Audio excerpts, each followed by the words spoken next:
sommes le mardi 30 septembre 2025. Mesdames et messieurs, bonjour et bienvenue. La nouvelle équipe rectorale et les nouveaux responsables d'unités de formation et de recherche de l'Université d'Abomey-Calavi UAC sont installés ce jour dans leurs différentes fonctions. C'est l'amphithéâtre Idriss Déby Itno de l'UAC qui a abrité l'événement. Le recteur a été informé par le directeur de cabinet de la ministre de l'Enseignement supérieur et de la Recherche scientifique, Rogatien Tossou, à travers une correspondance datant du 26 septembre 2025 pour les diligences habituelles et la réussite de l'événement. Il faut préciser que le nouveau recteur de l'UAC a pour nom Charlemagne Higuet. Il succède à Félicien Avlessi à la tête de ce haut lieu de savoir.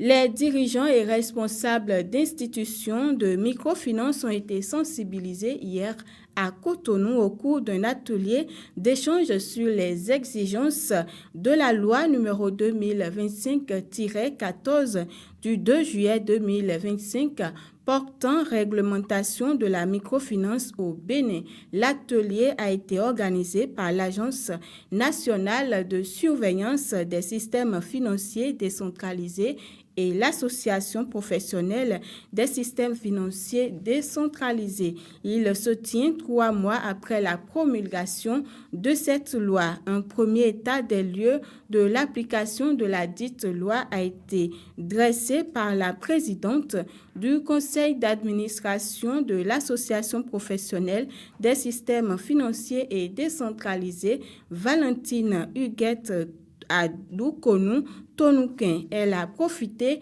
de l'occasion pour formuler quelques doléances. Le directeur général de l'Agence nationale de surveillance des systèmes financiers décentralisés, Philippe Dapuy, se fait le devoir de rendre compte au ministre en charge de l'économie et des finances. Les institutions de microfinance disposent d'un délai de 12 mois pour se conformer aux nouvelles dispositions. Des rencontres trimestrielles budgétisées sont annoncées pour mesurer régulièrement l'évolution de la mise en conformité. Une délégation de l'Assemblée nationale du Bénin est à Paris depuis hier dans le cadre du projet d'appui à la coopération parlementaire conduit par Expertise France, présidée par le député Armand Cancet. La délégation s'inspire de l'expérience française en matière de contrôle et d'évaluation des politiques publiques. Après la visite au Palais Bourbon, les députés ont échangé avec des responsables français dont Guillaume Bazin et Christophe Maisonneuve sur les bonnes pratiques de suivi des politiques publiques. Notons que cette mission se poursuit jusqu'au 3 octobre 2025 avec plusieurs rencontres stratégiques prévues. Un atelier national de renforcement des capacités en matière de lutte contre le financement du terrorisme s'est ouvert ce lundi 29 septembre 2025 à Cotonou. Cette rencontre est co-organisée par la Cellule nationale de traitement des informations financières CENTIF et le GIABA, entendez, Groupe intergouvernemental d'action contre le blanchiment d'argent en Afrique de l'Ouest.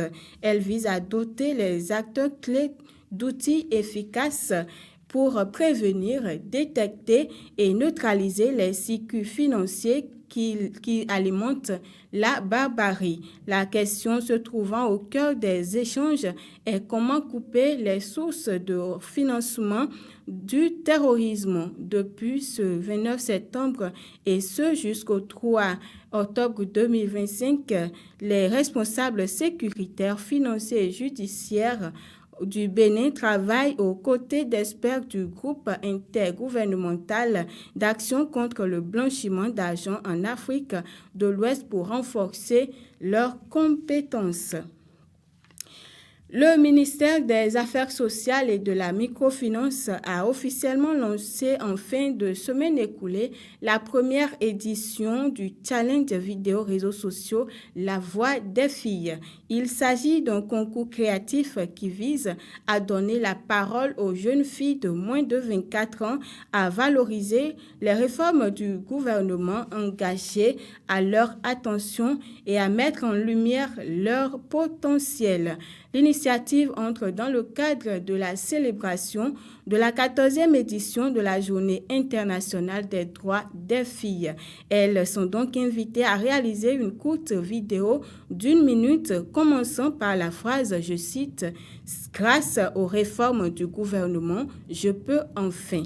Fin de citation. Les participantes ont jusqu'au 6 octobre 2025 pour soumettre leur création via WhatsApp au numéro 0157 29 54 25. Les 12 meilleures vidéos seront sélectionnées par un jury impartial et recevront des prix spéciaux lors d'une cérémonie de remise officielle prévue pour le 15 octobre 2025 à Cotonou. En sport, pour finir, la FIFA a infligé une sanction à l'Afrique du Sud pour avoir aligné un joueur inéligible lors de son match contre le Lesotho le 21 mars dernier.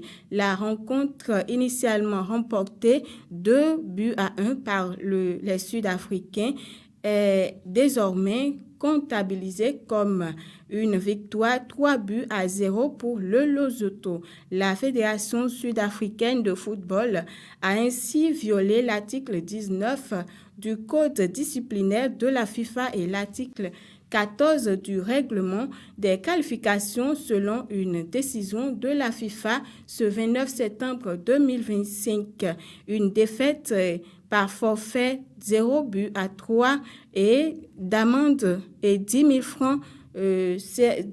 francs russes d'amende ont été infligés à la Fédération sud-africaine. Le joueur Teboho Mokoena, quant à lui, écope d'un avertissement. L'Afrique du Sud chute de 17 à 14 points à cause de cette sanction de la FIFA.